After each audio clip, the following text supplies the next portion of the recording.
Agent Menendez here, tucked and untaped. Today we're going to talk about costuming and the importance of it. So, let me ask you, how many times have you gone to a drag queen show and saw the queens get up on the stage in some raggedy ass street clothes? Raggedy sneakers, just t-shirts, just jeans, unpainted. How many? I'm going to tell you that you won't. And us as MIs or kings, we have to give them same standards. You know, at least here in Jacksonville, I can tell you that one of the main reasons that the venue owners don't want to be bothered with us is because they think of us as girls in boys' clothes. You know, they just think that we slap it on. And we don't give a performance. And we don't take the time or the creativity to do what it is that we do. So don't get on the stage in street clothes. Period. Point blank. End of story. You know, costuming can be difficult, but it doesn't always have to be. Stones, glitter. I am like a huge glitter buff. I have a friend of mine who is near and dear to me, who is a huge puff paint addict. You know who you are, sir. You know, your costumes do not have to be very Liberace-ish. They can be very masculine. You know, a couple of stones down the side of the pants. Stones or glitter or paint around the collars and the sleeves. If you don't know how to sew,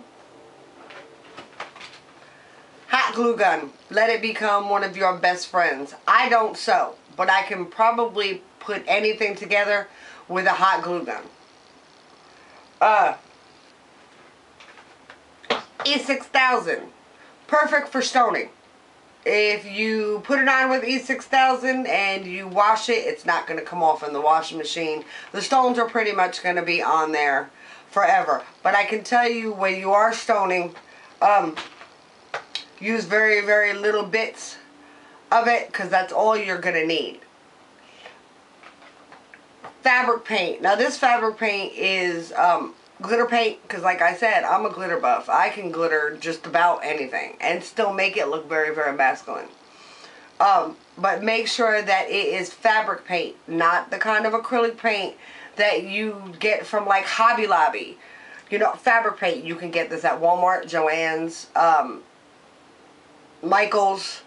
You know, they come in the big bottles, they come in the little bottles, they come in a variety of colors. And you don't need a whole hell of a lot. If you don't have a creative side, or you feel like you don't have a creative side, get together with your brothers and have a costume making party. You know what I'm saying? And just elaborate all at once. It's very, very important to keep your costumes clean. You know, sometimes we'll get on the stage and we will wear our costumes for however long the song is, 3, 4, 5, 6 minutes.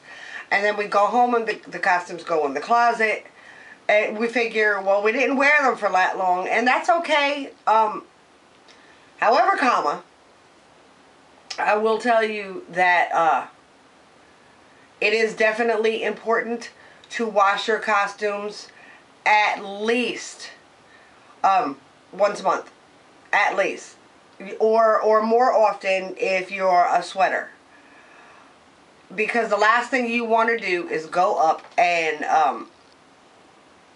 hug a fan or talk to somebody and you're reeking. I've actually had that experience with another king where he basically chased people out of the dressing room. And it's really not cool. It really isn't cool. So it's very, very important that you keep your costumes clean. It's very important that you keep like lint and whatnot off your outfits before you hit on the stage. Make sure that they're ironed or steamed before you get on the stage. You know you want to present your best. As far as stoning, you can get your stones at Walmart, Joann's, Michael's. And for the average, everyday, Friday, Saturday type shows, you can get away with those. But if you're competing, it's better to use Swarovskis. Swarovskis are crystals. And when the spotlight hits them, or when any kind of light hits them, they sparkle and they pop. Make sure that your costumes fit. If you get, and for a lot of us, the thrift stores are our best friends. It's where we get a lot of our outfits, and then we embellish from there.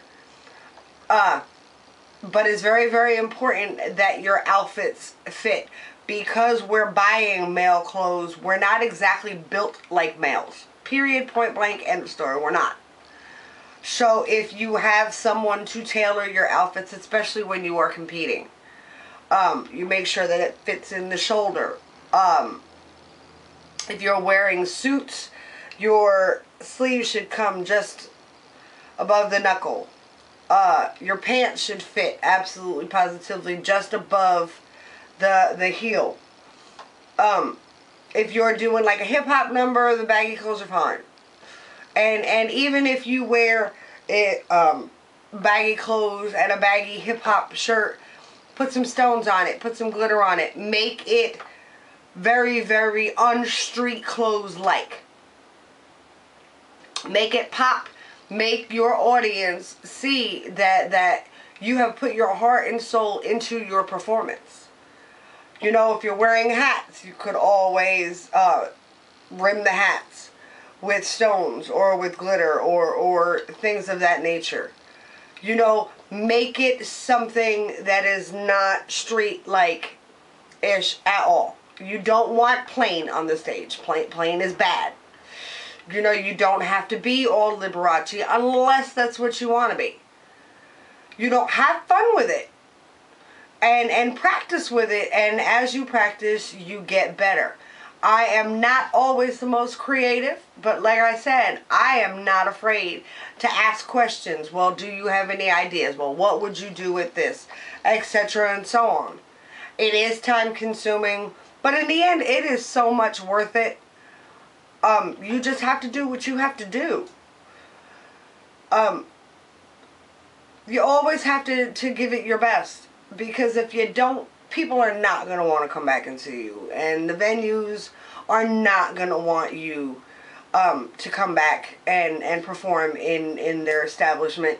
It really is what it is. You have to put in the same heart and the same soul as the queens do. You know, if we respect, I mean, we expect the same recognition and whatnot, then we have to put in the same work. You know, I've seen the little newbies and the wannabes get up on the stage and they don't bind and they draw on their facial hair, and it drives me absolutely positively batty. It does, because that is not the way that I was taught. You know, illusion is a craft. It's an art. It's not just something that, it's not playing dress up and getting up there and just moving your mouth and pretending. It's an actual craft. To be an illusionist, you have to assume from head to toe. And you're a performer. You're out there on the stage. Performers don't get out on the stage in regular street clothes. You know what I'm saying? They just don't. They wear costuming. And they choreograph their numbers. And they plan them. And they practice them. And it's just as important for us to do it. You know, have fun with it.